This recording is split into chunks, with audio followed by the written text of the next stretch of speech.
Hey everybody, how you doing? And we are back to talk more about the Raiders tweet in the context, well, delivered in the context of the verdict that went against Derek Chauvin, guilty on all three counts. And Mark, well, as it turned out, the Raiders, before we found out how that happened, put out a tweet that said, "We can all breathe. Uh, I can breathe. I can breathe. I can breathe now, or I can breathe." And it, absent context, just didn't plainly look good at all. It just was kind of like it looked tone deaf. And I got on. I thought the Raiders PR staff was responsible, which includes led by Will Kiss, and then Katie, and then Argu and Eric, and that turned out not to be the case because Joseph here informed me of what happened. He then tweeted me or texted me, excuse me, a screenshot of what Mark Davis said. And at this point, I'll let Joseph take it from there. Yeah, so if I can take a step back, what I felt initially was probably similar sentiments that you did, but I personally had to take a step back because I think we're living in a time of that cancel culture.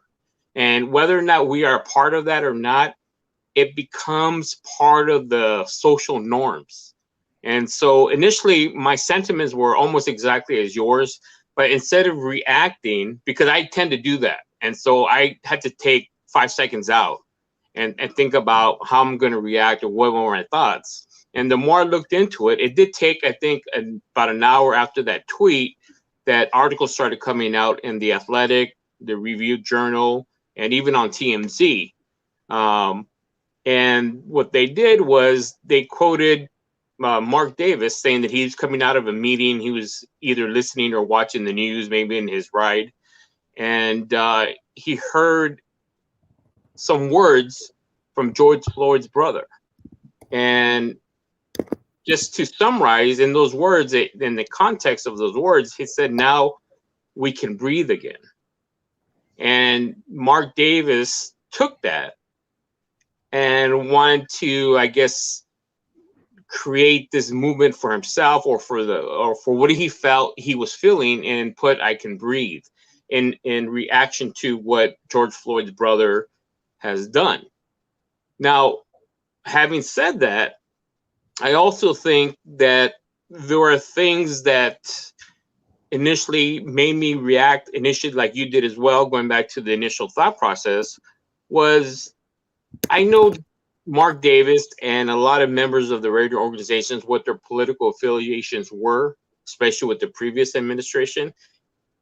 And candidly, I got to say, that always sways me to think in long as those terms whenever they release a statement, because I think that unfortunately or fortunately has allowed us to view things a certain way based upon their political affiliations. Now, again, does that mean we need to dislike him? Or no, I don't think so. But I think that Mark Davis has this general need, and this is like, you know him more than I do, but this is just my thoughts. I think he has a general need to be beloved like Al Davis. And in this context, I do think that he was genuine in his belief of supporting the conviction. And I just don't think it came off that way. I think it was a miscue. Having said that, I think moving forward, they need to specify that. But again, it goes to that hard line that Davis's play or the organization plays. They refuse to do that. But I think it's important in this culture, in this society that we're living in now, to differentiate what could be misinterpreted or taken by racist people that want to say all lives matter or white lives matter, when it's not about that. So that's what I think. Yeah, I mean, I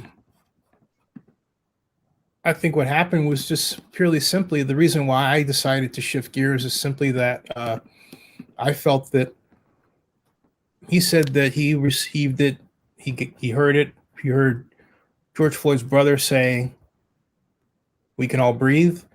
I can breathe. We can all breathe again. And okay, he interpreted that way. His intentions were good. Fine. It underscores the fact that what you think will be appropriate. Now, I'll just say this. Even if I had heard that, which I did, that wouldn't have been my first thought to tweet. And this still gets into something that I had raised with Bill Carroll earlier, and that's cultural differences. For me, it's guilty. Mm-hmm. So I write hashtag guilty. Derek Chauvin is guilty. That absolute, undisputed, right between the eyes delivery.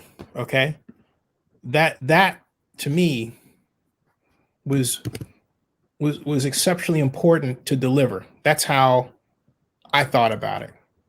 Okay. Yeah, and I personally thought what should have been posted was justice served? Question mark. Because Yeah, there's plenty of justices out there that haven't been served, but in this case, it has, or at least from the onset, it looks like it has. And so I think that would have been a more apropos text. But you know, I think it's important to talk about this. And the reason why I had texted you is because what do we do moving forward as a society? Because we easily, and me as well, initially when I heard this, I'm jumping on him without really knowing the whole context of the situation. Now, I do agree that it could have been a different tweet, but at the same time, you know, I want to make sure that the message is sent, that it looks or it reads that it was in favor of the conviction, that there was a positive response. And for whatever reason, it just didn't come off that way. I think to answer your question, look, if you did something, I feel like this. I did something that was wrong, the way I looked at it, because now I got the full context and that's it. However, I don't apologize for my feeling.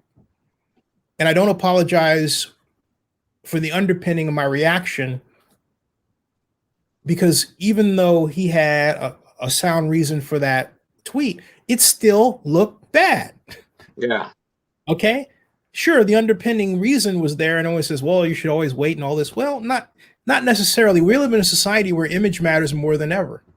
And for those people who want to talk about journalism and all that, the simple fact of the matter is that journalism came up at a time before the internet, and information wasn't as readily available or as fast. Today, information comes fast and you simply have to adjust to it. That's just the way it is. And I also think it's more powerful if he did come out with a statement clarifying his response, because it shows him doing the right thing, but also it allows us to understand, okay, let's take it. Okay, now I understood what he was doing. But when you leave it out there and refuse to even acknowledge some of the dismay or the taunt against it, you just add fuel to the fire. Well, he did say if he made a mistake, he's deeply disappointed or sorry. So he did try to do that, you know. But at some point, you just have to measure it and say, well, look, on a scale of 1 to 10, what's the impact? And overall, I would say the impact is a 2, because he explained his intentions.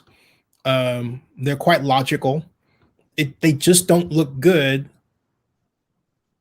in social media.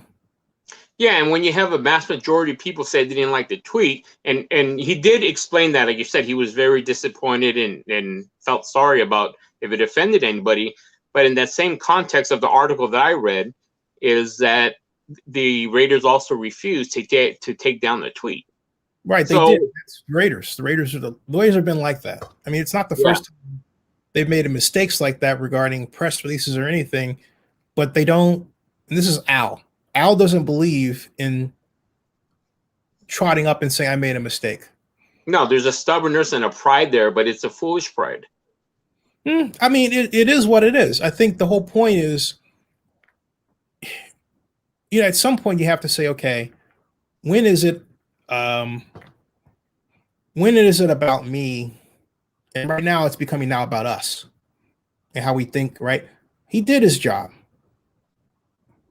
He came out and he said, look, this is what I meant.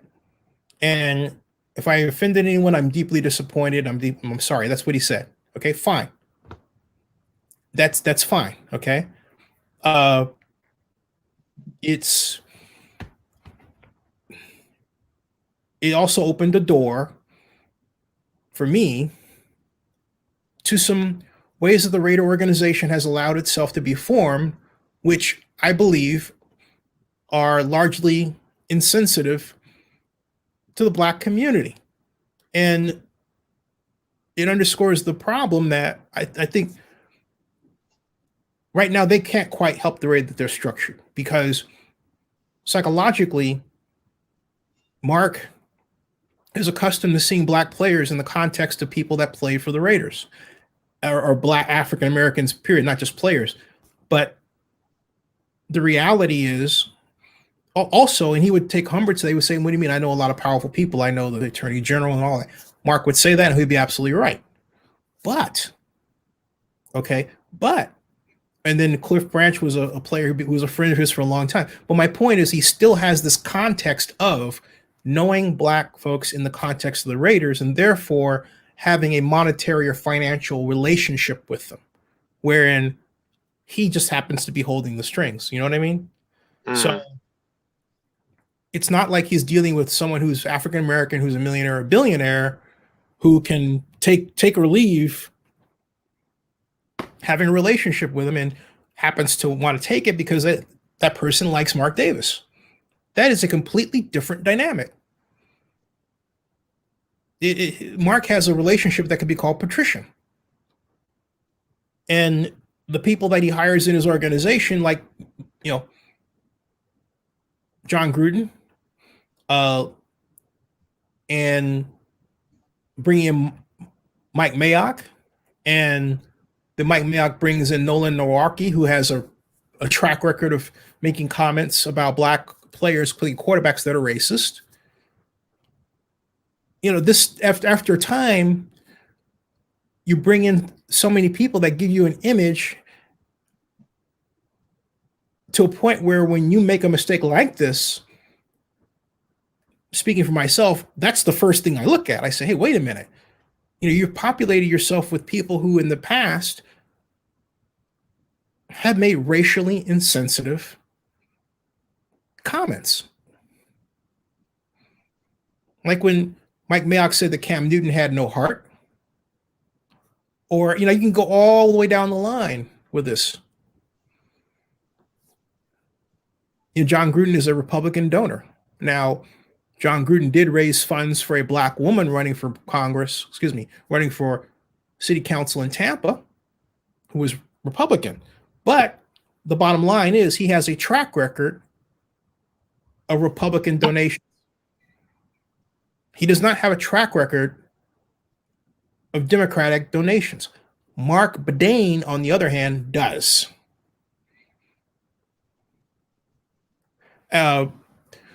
So all of this comes up, and rightly so, when you have a verdict like that. It's impossible to avoid either positively or negatively, because if the tweet had been like #guilty, the Raiders would have been applauded universally. Right? Right? Yep. But they didn't do that. And I think Mark was trying to, but Mark had the right intentions. He was trying to echo George Floyd's brother. And there are a number of headlines that have the same comment, that have the same quote. So you cannot take that away from Mark. And you simply just have to adjust the information, adjust your response, and move forward. That is all you can do. It's not a matter of being right. It's a matter, it's a matter of being fair. And in the process of being fair, you're right. And what I thought would have been a clever tweet was highlight that quote where his brother says, "I can't breathe," or "we can breathe again," and bold it so it pops. "We can breathe again" in the context of George Floyd's brother's statement. I think that would have been a powerful tweet as well. Yeah, it would have. It would have been. But it's all we can do now. All anyone can do is just move forward from here. No, and I 100% agree and understand that. I thought what was important to bring up, and we briefly talked about in the opening sequence there, was how whether or not you are or not, again, reiterating part of this cancel culture, it's affecting all of us because we had that immediate reaction without looking or delving into it. And I personally take responsibility for that. Luckily, I didn't tweet anything negative right after I heard that, but I acknowledge that that's my first reaction. And, I had to delve into it because it's just part of the social norm right now. And whether or not, and that brings up a bigger issue moving forward in our society. Do we need to learn how to take a step back, put in the time and effort? And that's the one thing we always talked about, regardless if it's sports, entertainment, or politics, is that we've become too lazy as a society and not to do any investigation or research on our own or reading. Nobody likes to read anymore. It's just a reactionary society, and I think here's a clear indication of that, I think. But that you can't help that because of the speed of information. Information comes at you, you react to it. That's it. No, but with having said that, the same argument can be made that, okay, if it's that fast, then it should be that fast for you to look into it as well. Sometimes it's not, though, and it's going to get faster. You have automated media producing articles at 30,000 articles a clip a day. Artificial intelligence journalism, as it's called. And in about 10 years, it's going to be the norm. Maybe less. So, and it's going to get things wrong. And we're going to the wrong way. And having said that, I think this live feed is a perfect example of, okay, if we maybe misunderstood something, let's go back online and explain what we thought we misunderstood. That's excellent. Because that's all you ever need to do. And that's what I'm hoping the Raiders would do, but obviously they're not. Well, I mean, you're saying you want them to take down the tweet. Or at least explain the tweet. Or I thought there's other ways to be more clever than to do that. Because when you first see that, it looks contradictory to the fact of George Floyd's words, "I can't breathe." So when you take out the T, the whole connotation of those words suddenly change. It's almost like saying, "Oh, yes, you can breathe." It's almost like giving that off. And I think a lot of people took it that way. It's almost like throwing it back into everybody's face. Are you saying they misquoted George Floyd's brother? No. What I'm saying is that when people see that, it's almost contradictory to what George Floyd said himself. "I can't breathe." And it's almost like saying, "Oh, yes, you can breathe." Well, you know what I mean? I hear what you're saying. I just go with the fact that his brother did say, "Now we can all breathe." Yes, and that's the point. That's the article that I tweeted out to you. Yeah, so that's what I'm saying. That's what I took after I read that. He didn't mean for it to be standoffish, like I just pointed out. He meant to say globally we can breathe, and I just didn't think it was a miscue. I don't think he appropriately got that message across that way. Yeah, I give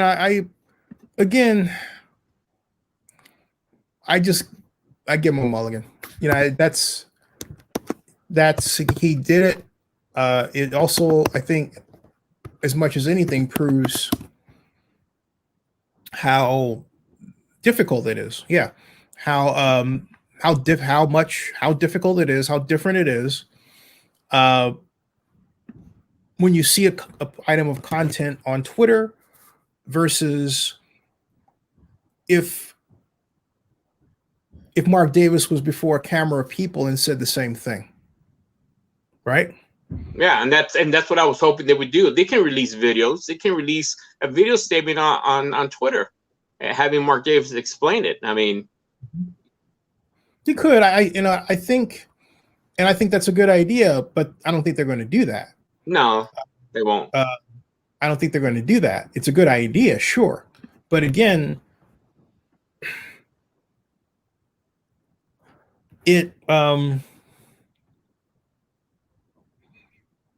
still going with what I said about the staff. And I do believe the staff needs to, and the Raiders need to really show a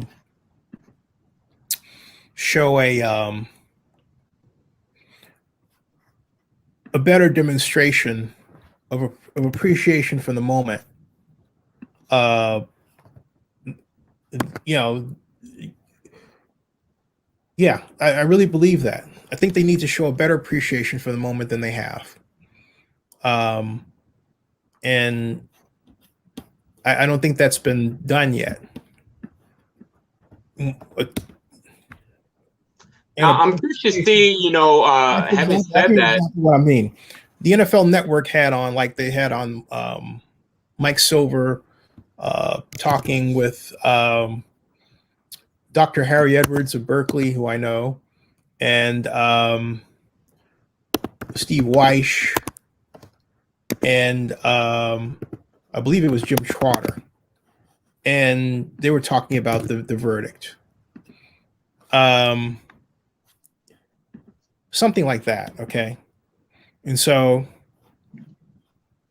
yeah, something like that I think is something that should be done. Whereas the Raiders could talk with, have players and former players talking. Something like that, Mm-hmm. Mm-hmm. And players of color, primarily. Right, absolutely. Players of color weighing in on what the verdict means to them. That I think that would be a very powerful and very necessary kind of a very necessary kind of action. I really do. And but I can't think. Go ahead. Go ahead. No, you go ahead. I don't know if how prominent their PR department is. What do you mean? But, well, for example, we're living in different times now, and I think when I think about the Raiders, Mm-hmm. they're steeped in tradition, but they're also steeped in the way things were done in the past. Right. So, in other words, talking about, yeah.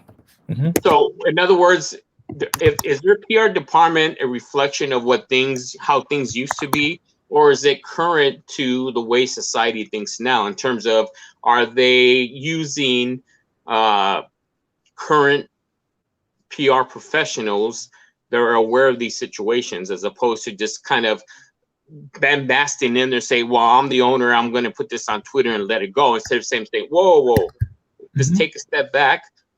We believe you have a good intention, but this is how it's going to come off." Did anybody step in to say that? And obviously, that's not the case. Right. No, they definitely need to do something more. That is absolutely the case. They definitely need to do something more. But will they? I don't know. And not only that, I say that because someone might be watching this and saying, "Well, check the Raiders website," and I'm going to do that right now. And go forward. And right now, I see the Raiders presenting the top offensive line prospects. There's nothing here at all about the verdict. Nothing. And that's a gigantic mistake. Okay. That's a gigantic mistake because it's like nothing ever happened. This isn't important. Uh, we're just going to pretend like it's business as usual and everything else. And they need to make a statement. I'm at the Raider.com website right now, which I'll present to you so that you can see it. Let me get your comments here. Sorry, folks. I was actually, he says, Raider owner Mark Davis tweets, the legends of Sean. Donald Richardson.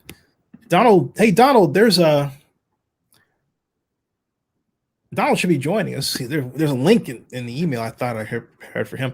He says, I feel the NFL owners should all take a back seat and be quiet like they've been for the last 75 plus years, plus number 7, they were all wrong. Alex Correa says, incredibly inappropriate tweet. Denver says, I think it's more clumsy than anything else. I agree. Sean says, I wish we still had Al. Yeah, I don't pretend to know Mr. Davis better than Mark does, but being acquainted with Mr. Davis as I was, I think he would put out something that says guilty because he is that right between the eyes blunt. Yeah. He wouldn't have been so nuanced as his son. He didn't sugarcoat many things. And so, yeah, shaking my head, Raider management, enough said. Muhammad says, it's comments like that which will force you to sell the team. What the heck were they thinking? And he says they definitely need to clean house, starting with the PR person who clicks send.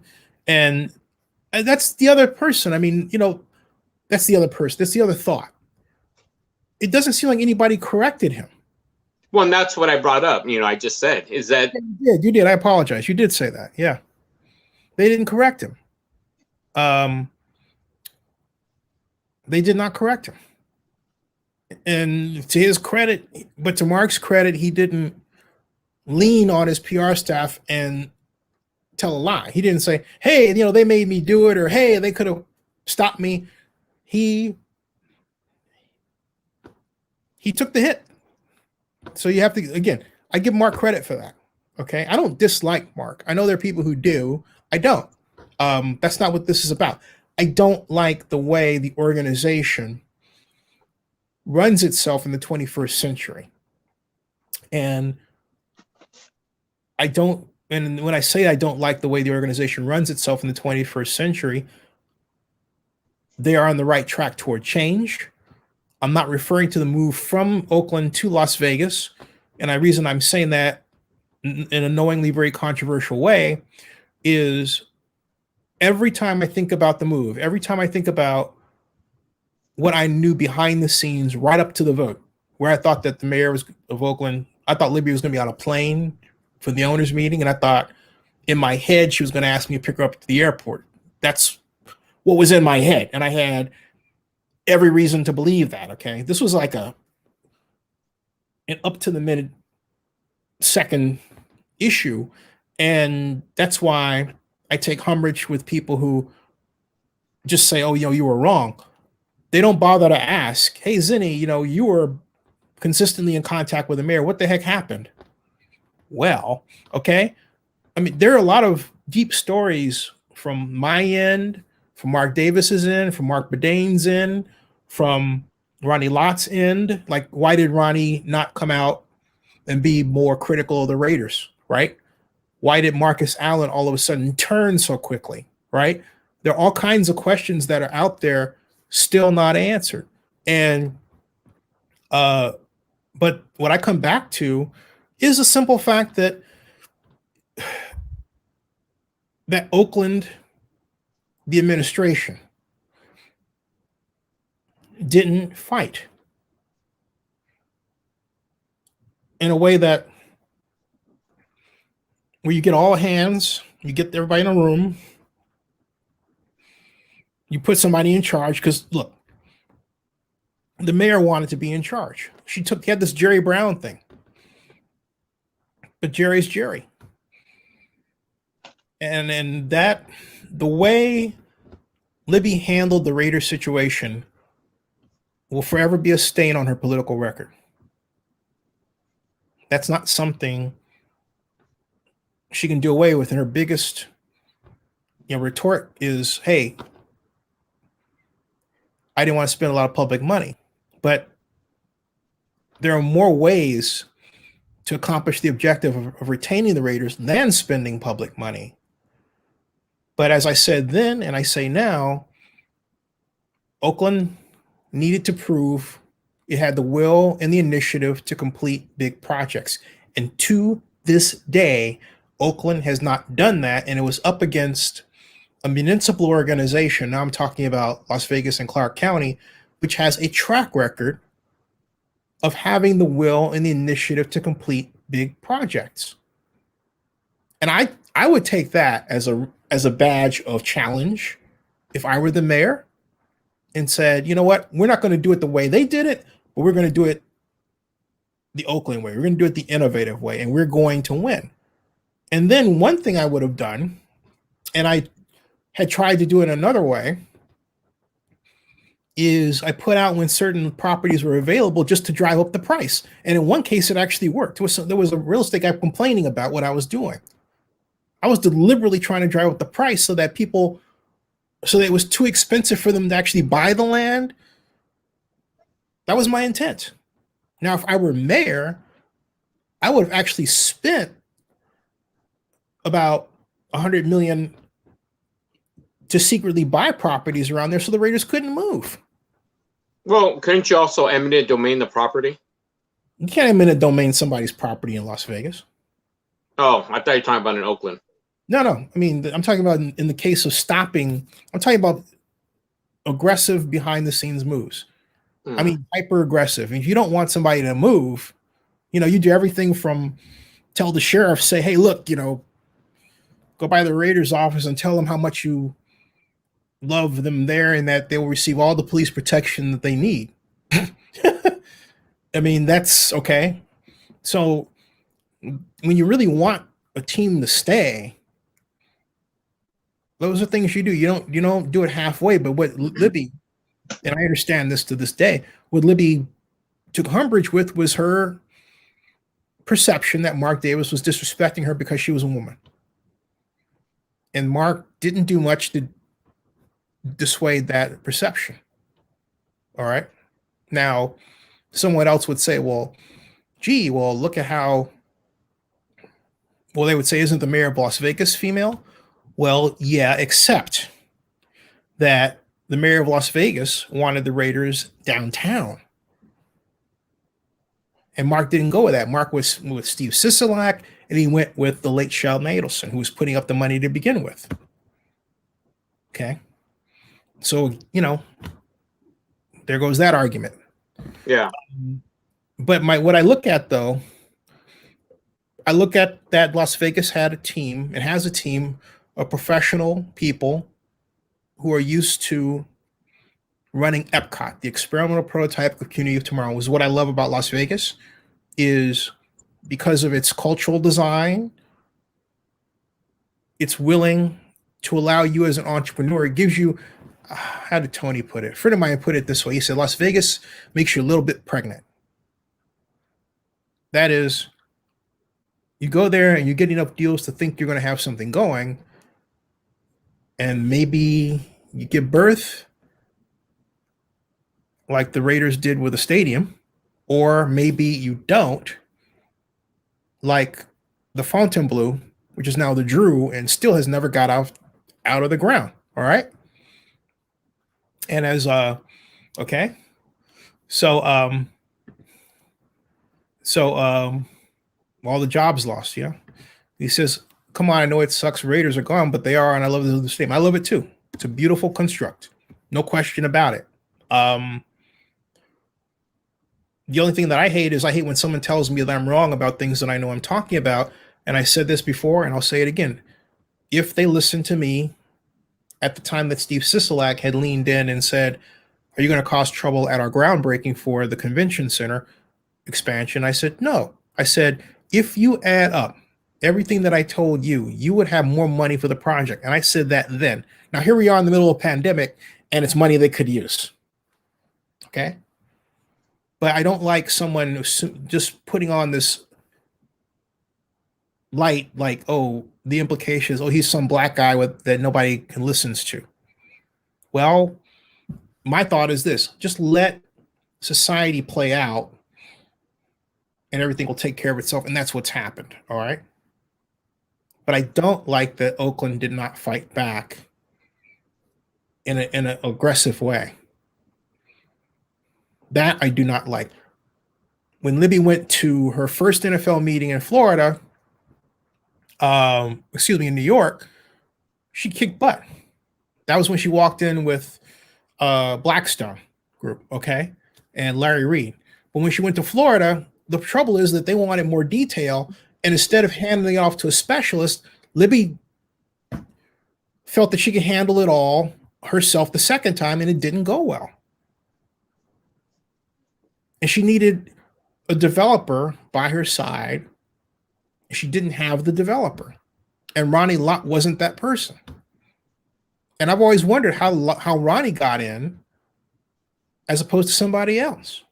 Okay. Yeah, and just because you're the mayor doesn't mean you're a good spokesperson for the project, because there's a certain, nuance to explaining yourself, or having, like you said, the details, having, the projects manager there to give the fine details. Right. And there's something else. If there was a feeling that we were being hoodwinked, the first thing that we should have done is we should have filed a lawsuit like that.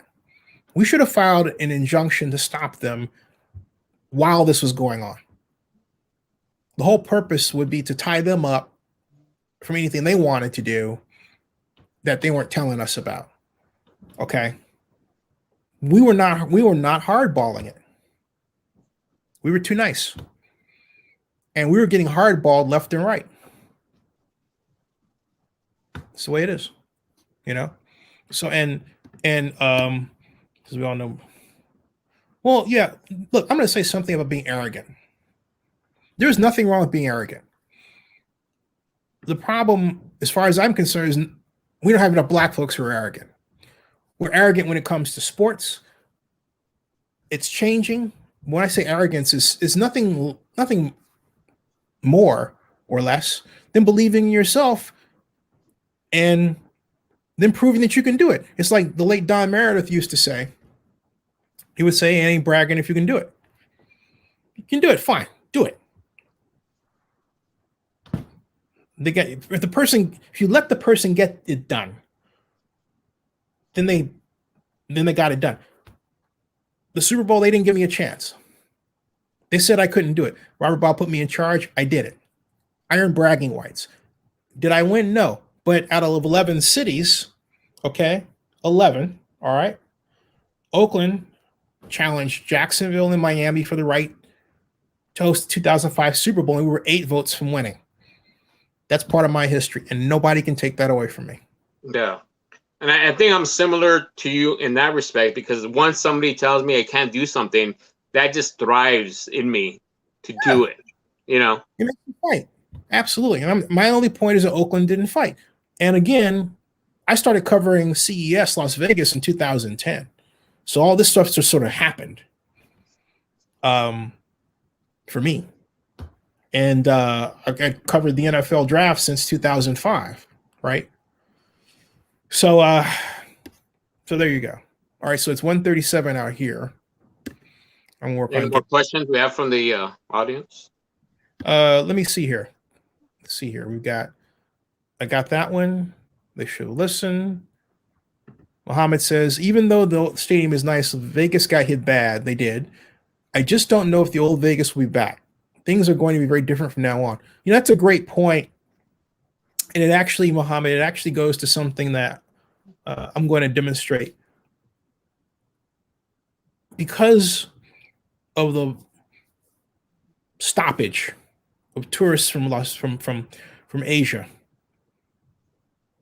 the hotel revenue that is used to fuel the payment of the stadium bond is not only less than even I projected. As I eyeball it, I believe they're probably going to wind up with a $20 million drawdown this time, as opposed to last time, which was 11, because when this happened,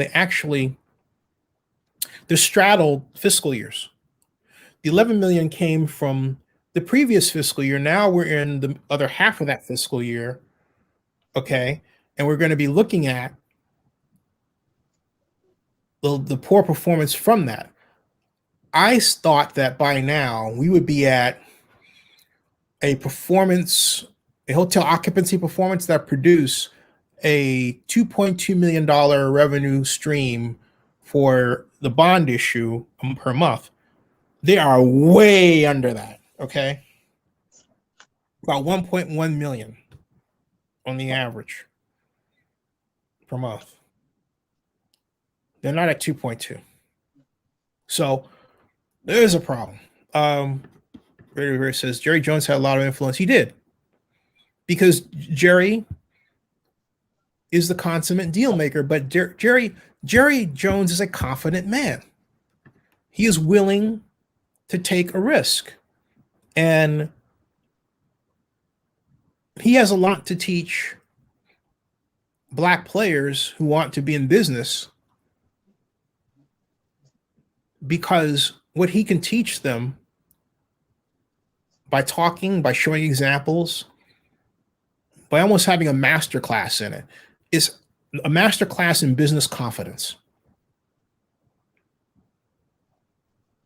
Because we don't have that confidence. That the problem in society today, which is the other part of the structure that produces the kind of police problem that George Floyd experienced, is we're consistently told, even among each other, that we don't matter. We say Black Lives Matter. Black Lives Matter is not just a mantra for society outside of African Americans. It also applies to us too, because too often we act like our lives don't matter to each other as black folks. And there's, for example, there are a couple of movies that in small ways exhibit that are out what I'm talking about. One of them stars Chadwick Boseman and Viola Davis. And we watched it the other night, Mob Belly's Black Bottom, I believe it is. And in that movie, there's a lot of set in the 20s, us putting each other down. If you watch Soul with Jamie Foxx, there are scenes where the jazz group just automatically assumes that because he's late, he's not going to get the job done. They've been disappointed a lot, but they're extremely happy when he does deliver. Okay. But you have that a lot in our culture. Or if you see what is now common on television, I think is a great thing. Scene after scene after scene after scene of black barbershop banter. It's always someone making fun of somebody else. Look at Eddie Murphy, right? Okay. That's in our culture. And I hold it's to our detriment, because at some point you have to be able to shut that off and say, that guy can get it done. You hire him. And to his credit, Bill Taylor, who was my first attorney for my first startup, Sports Business Simulations, did that. He got $25,000 investment for me after sending around a letter about my company, Sports Business Simulations, and what I was doing. Everyone knew me from representing Elihu Harris as economic advisor. And that's how I got going. And I will forever credit Bill for that. That's what it takes. Because you have a, and that happened before social media. Social media now has this problem of communicating ills far too fast and allowing the manipulation of messages to convince other people that, hey, maybe somebody black isn't worth it.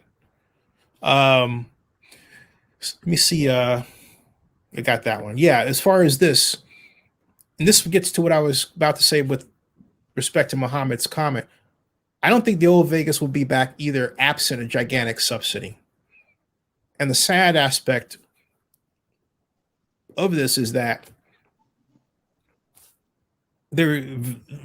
The loss of the hospitality community in the United States, and in particular Nevada and Las Vegas, was played by now former President Trump, who told them to expect something they didn't get. Now we have the possibility of the hospitality community getting something with this next jobs bill, and I hold out hope. But then you're talking about Republicans holding it up. Completely stupid. Completely stupid. I hope they get voted out of office. I really do, because that's the only way that kind of jolt, that monetary jolt, that Las Vegas is going to come back. The kind of problems that Sheldon Adelson, rest in peace, feared regarding the impact of internet have been exacerbated because of the pandemic. The impact of the internet on gambling, which is something else. And this gets back to Oakland. Oakland is in a beautiful position to take advantage of the growing sports gambling community, but does it? No. I mean, that alone is intellectually criminal. We have seceded in California gaming, sports gaming, to the tribal community. And we haven't set it. We've set up where we've given the tribal community way too much power. And there's got to be a balance so that cities that have facilities like the Coliseum can at least stand some hope of getting their fair share from sports gambling. You know, so okay, so there's one. Jerry Jones had a lot of influence. We got that. So this rumor is true. Derek Chauvin pled guilty to third-degree manslaughter, but Attorney General Barr rejected it. Glad justice was served. Joseph, glad to see you're doing well. Hope all is well with you, guys. But what's next? What's the next step to become a better country? What is the next step, in your opinion, Joseph? Well, to become that, well, if I knew the answers to that, I'd be running the whole show. Wow.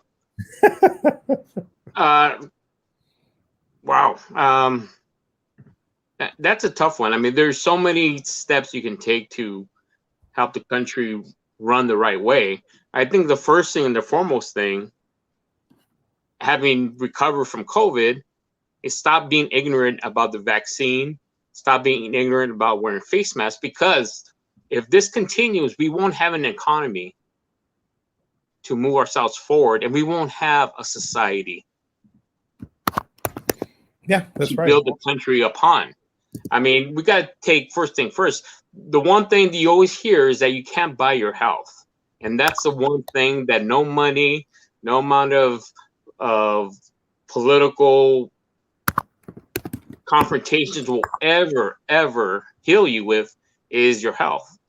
I mean, you need to take care of this COVID situation first, and then we build upon that. Once we're okay as a nation, then we start moving the right direction to keep moving the right direction forward in a healthy way.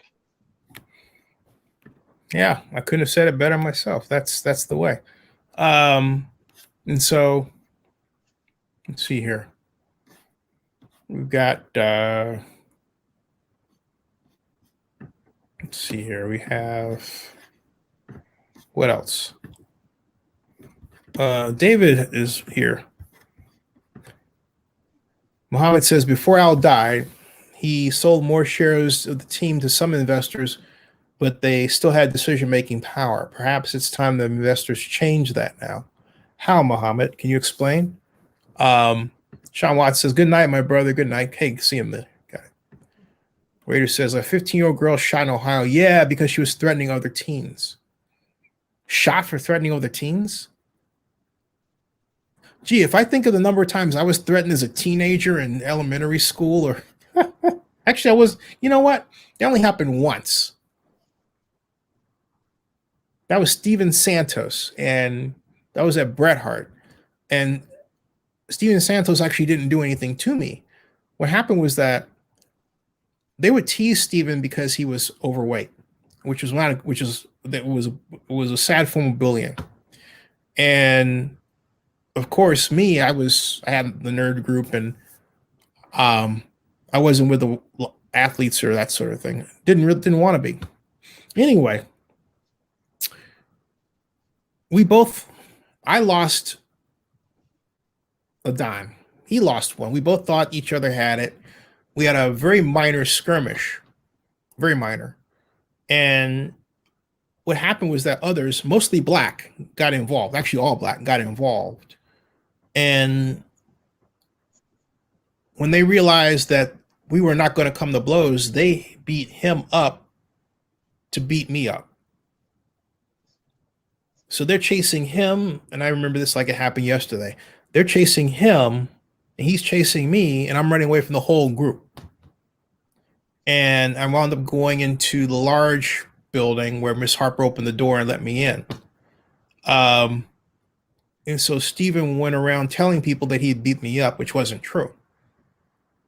All I saw was 30 people or something. It was really weird. Okay. And so in order to get him to stop making up a narrative about me, I did something that was quintessentially me. I got Clarence Manley, a friend of mine who's sadly died of a drug overdose some time ago. She never messed around that sort of thing. And another fellow who's forgot, and they both grabbed Steven Santos, and I was in those days I was wearing a trench coat, and I got right up to his face and basically said, "Hey, you've been talking," blah, blah, blah. And I made him think that I was going to hit him, but I never hit him. It scared the heck out of him because he thought that I was just some nice guy nerd, and I am. That was never capable of that. But everybody has a button, and I knew that my button was being pushed, but I didn't want to be expelled, and I had no intention of causing any bodily harm to him. I just wanted him to leave me alone, and that's exactly what happened. So, lesson to you kids: be smart. Or let me put it this way: do I think I'm smart for doing that? Yeah, because I'm trying to be smart, and that's what I want to communicate. It's not that I am smart; it's that I'm trying to be smart. I'm trying to use my noggin. Sometimes I don't always use it the right way, but my whole point is I believe it is important to try to exact an intellectual approach. Mr. Compton, how you doing? Better country, you say? Yeah. When Mark Davis really needs to do is trade Carr. What do you think? I'll say it again. He says what Mark Davis needs to really do is trade Carr. Well, I mean, that first of all, it's not going to happen. I mean, I don't think you're going to get a quarterback coming in this fourth season under John Gruden who's going to even know what John Gruden's all about. I think when you see what Derek Carr, look, I've been a critic because Derek Carr may not have that go get him personality, at least visually, that I see that I would prefer. But having said that, when you think and consider what he has to deal with in the last 3 or 4 years, I think he's done extremely well.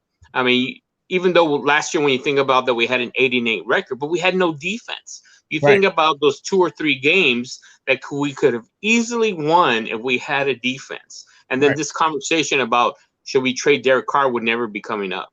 Yeah, I think there's too much energy spent on Derek Carr and almost no energy spent on the scheme or the plays, formations, timing, that sort of thing, which I need to pay more attention to for my own purposes. But my question is, what kind of design of offense are you thinking about to detail that would lead you to want to take Derek Carr out? In other words, who are you going to put in? Not just who are you going to replace him with. For example, I think Jameis Winston would be an excellent choice for the Raiders, but it's too late. Jameis Winston is penciled in as a Saint, and I think he's going to take them to the playoffs. That ship has sailed because Mike Mayock has never been a Jameis Winston fan, is tied up with a view of Jameis Winston that I personally feel is racist. And that's that.